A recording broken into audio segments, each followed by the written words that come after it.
Hello, my friends, and welcome to the Sisterhood of the Traveling Art Journal, Part 2. My name is Lynne from EJG'S. I am so excited to share this journey with you as you either begin your art journaling or as you are just inspired and encouraged to continue to create in your own journal. Today, I'm going to walk you through my process for starting in a blank journal and on a blank page. I'll be using some of my very favorite products and showing you different ways to use them.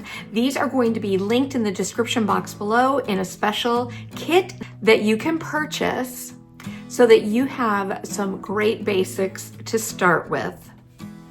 I've just received my box from Debbie at Elsie Lane Art Garage. I cannot wait to see how this journal looks.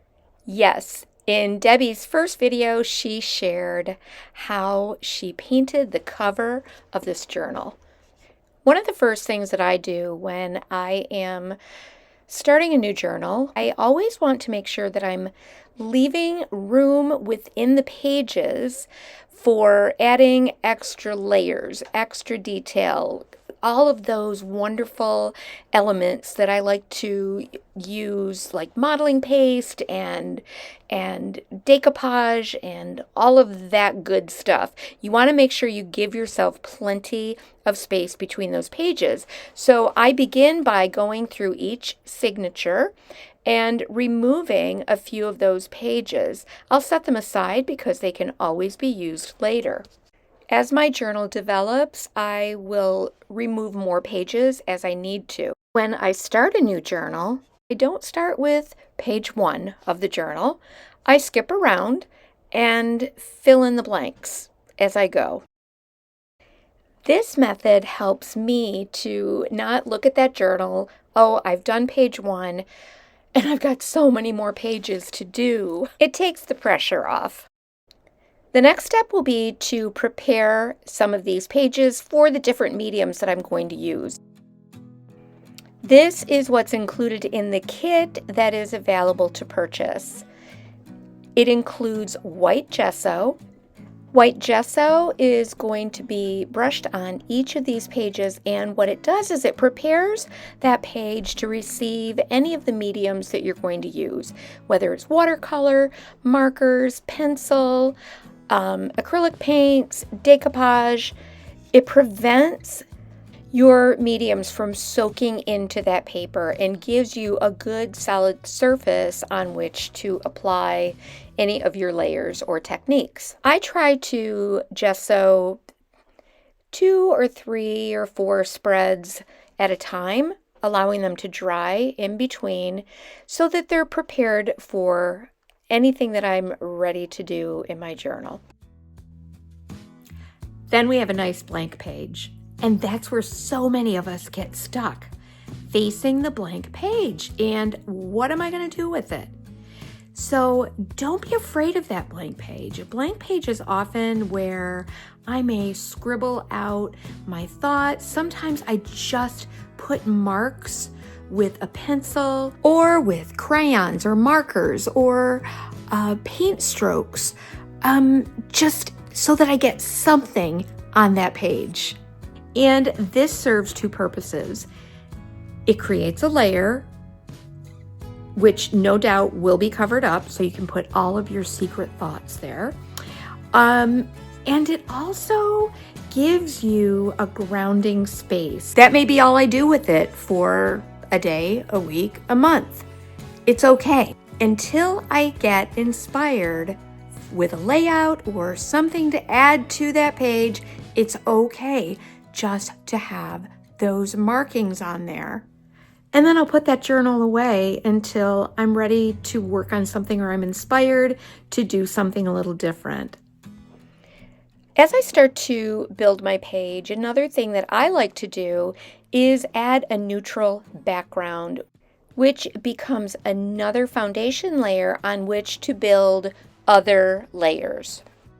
So here I've gone through my stash of scraps and I'm choosing lots of different neutral pages and papers, ephemera, music sheets, anything that I find that kind of works together. There's a few coffee stained papers in here, old ledger sheets, whatever I happen to have laying around. If I happen to see a paper or a page or a color that inspires me, I'll pull that aside, but I might not necessarily use it. Then I start to tear these pieces into smaller pieces and lay them out on the journal pages. There's really no rhyme or reason to my layout other than, for me personally, I like a linear, more blocky layout. I think that it enables me to add basically anything to this later on, and it starts to give those pages some structure.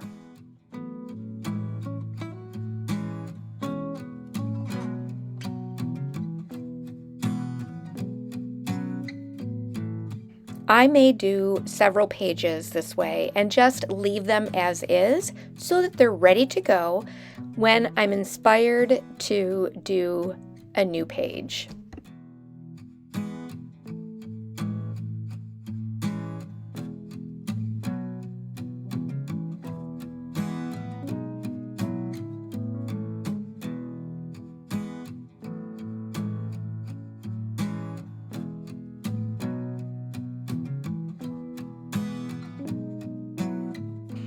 And this is often where I'll begin to get inspired for what I'm going to do next. For example, for this particular spread, I'm already starting to think about these two pages combined together with maybe a couple of focal points, one on each page. Here I'm beginning to glue down each of those neutral pages. I've even found some old tea bags that have been taken apart and emptied, and I've used those as part of my background as well. I'm using the Tim Holtz collage medium that's included in this kit. It's a beautiful collage medium with a matte finish, so I use that to glue these pages down. And then I brush a layer of that medium right over the top of each piece. This is going to give me another great stable place on which to add any other types of markings, or stenciling, or modeling paste, or any other types of mediums. This is so relaxing and meditative almost. And what it does also is it provides a beautiful layer of texture. Oftentimes, I will look at these pages and pick out certain words or sentences that may be meaningful to me. Remember those few scraps that I had set aside because I was inspired by the color or the pattern? Well, I decided that I'm going to use these as frames. And so I'm looking for other pieces that could potentially go with these. And I want to think about now how to layer these colors or patterns together to create two different focal points. So I'm beginning to feel a theme develop.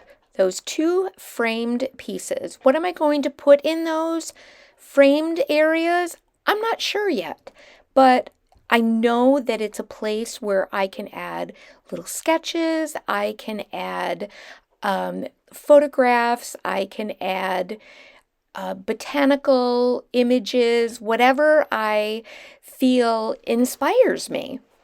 You'll also notice that I tear my papers.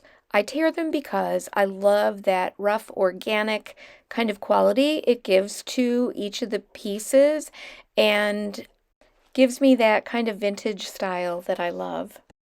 Now I'm choosing these little bits and pieces and I want them to talk back and forth to each other. What I mean is, whatever I put on the right-hand side, I want to complement what's on the left-hand side. So I'm using the little bits of roses, there's some pink, there's some green. I'm using little strips of paper from one to add to the other side, and that gives me a very cohesive layout. Once I figured out how I want those focal points to look, I set aside each of those bundles, and I'll get to those a little bit later. Now I'm going to add some additional texture. So I'm using one of the stencils that's included in the kit. This is a beautiful little floral lacy detail stencil. And for this first technique, I'm going to be using the Tim Holtz texture paste and a palette knife. Lay the stencil flat onto your page. Scoop out a little bit of that texture paste and then begin to apply it through the stencil. I like to use about a 45-degree angle with my palette knife and just draw that gently across the surface of the stencil using kind of a random application. That means I'm not applying the texture paste completely through every bit of that stencil. I'm moving my palette knife around different areas of the stencil. This creates some highs and lows and some very interesting texture.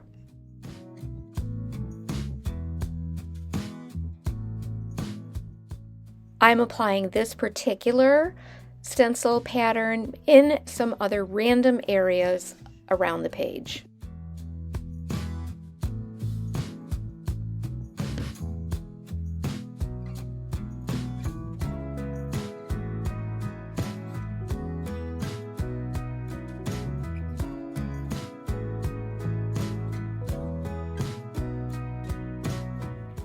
In your kit, you will receive a packet of 3 mini layering stencils. These have some really good basic patterns that I use over and over and over again in my journal.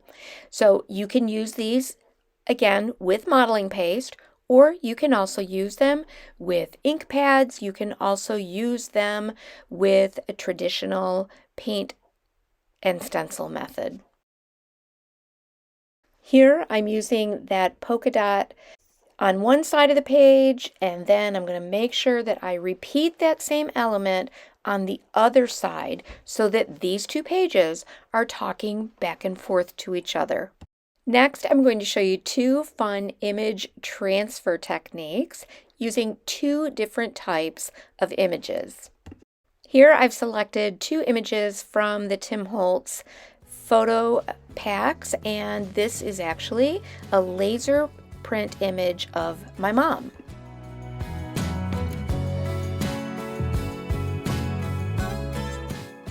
The Tim Holtz images are on a heavier cardstock, so I'm going to peel away just that very top layer of the photograph.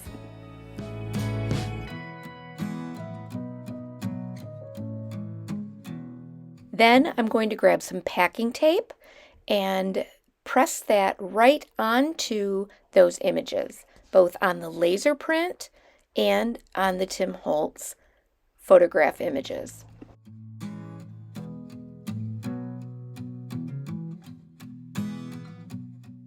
Trim away the excess tape.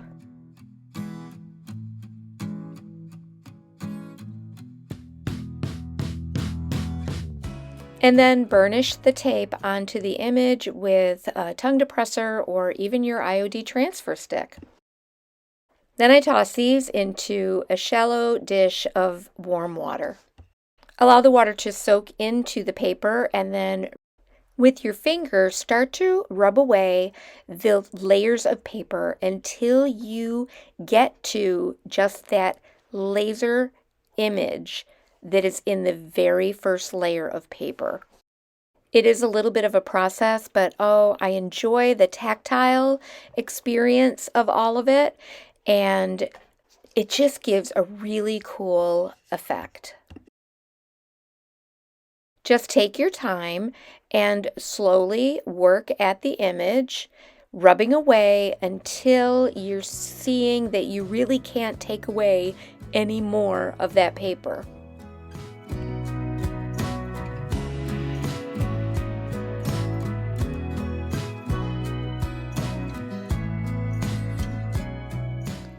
The image almost becomes a little transparent.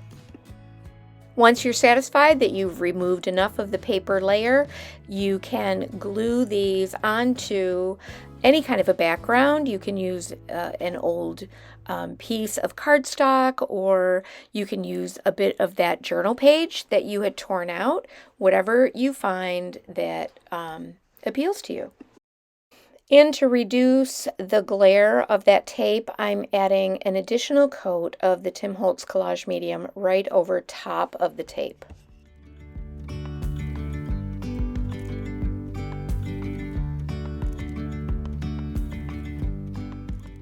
For the next transfer image technique, I'm using little squares of a finely woven muslin or cotton fabric.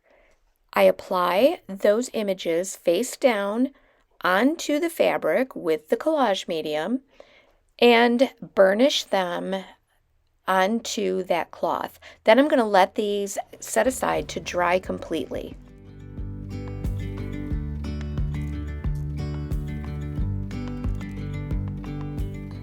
After the image and the cloth have dried completely, I'm using my fingers to wet the back of the image and start to remove those excess paper layers. I used both types of images, the one of my mom that was laser printed, and I also used the Tim Holtz images. Slowly work away at those layers until you get to that ink printed part of the image. Now, full disclosure, I found that with this particular method, the best result I got was using that laser print image of my mom. I'm not sure why, but I wouldn't recommend using these printed cardboard-ish images from the Tim Holtz photo pack, not on the cloth.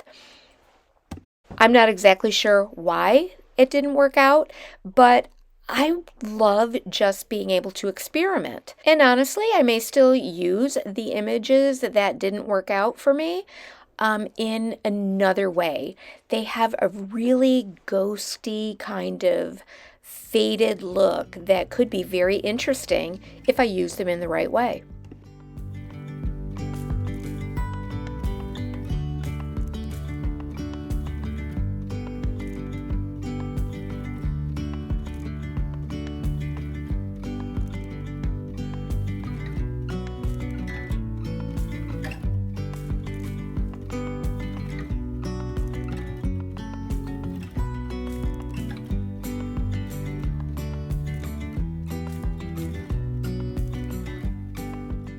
Now I'm going to use another fun product. This is Tim Holtz translucent crackle paste. It goes on clear, and then after it dries, it creates these wonderful fine little crackles that will be revealed later with ink or watercolors or diluted paint. Here I'm applying them over those images that I had put on paper. And I'm adding some on my journal pages. Allow the crackle paste to dry completely. I like to add a little grunge to the torn edges of my focal point papers. So I'm using an Archival Ink in coffee and a little applicator to spread that ink around each of the torn edges. I'll leave a link in the description box for these supplies that I'm using that are not included in your kit.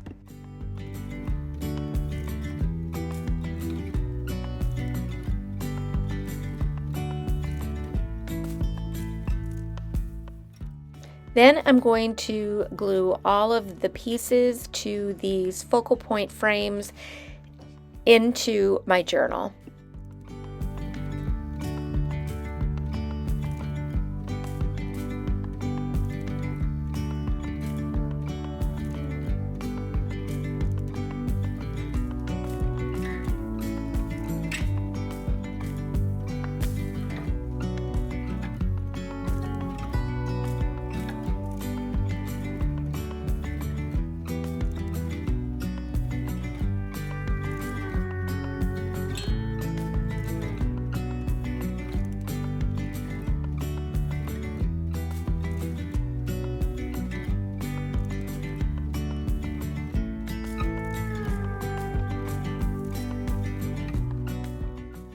Let's come back to that cute little stencil pack. These are so fun for just adding that one other layer of texture or interest to your pages.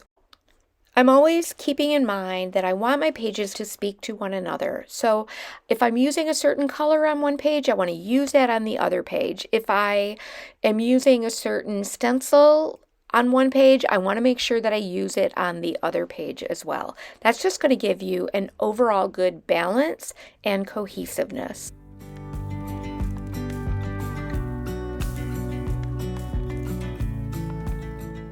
Now that that translucent crackle paste has dried completely, I just spritzed it with a little bit of Holtz ink.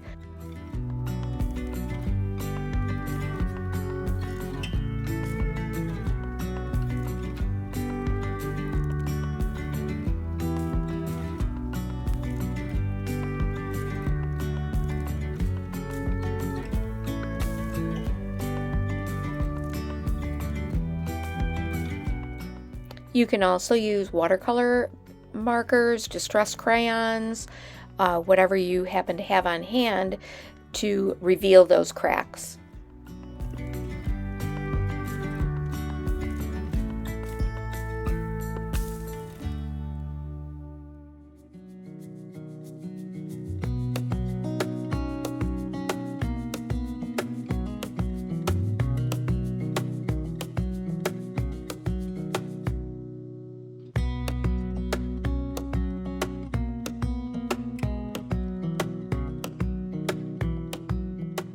This video will be added to a playlist so you can access all of the journal entries that we create. Oh, and while you're here, we want you to know how much we appreciate you watching and following along. If you haven't already, please would you do us a favor and hit that notification bell, subscribe, and leave us a comment below to let us know your thoughts. It's always fun to add some little hand-drawn or handwritten elements to your pages because they've all been coated with that collage medium. A Sharpie works beautifully.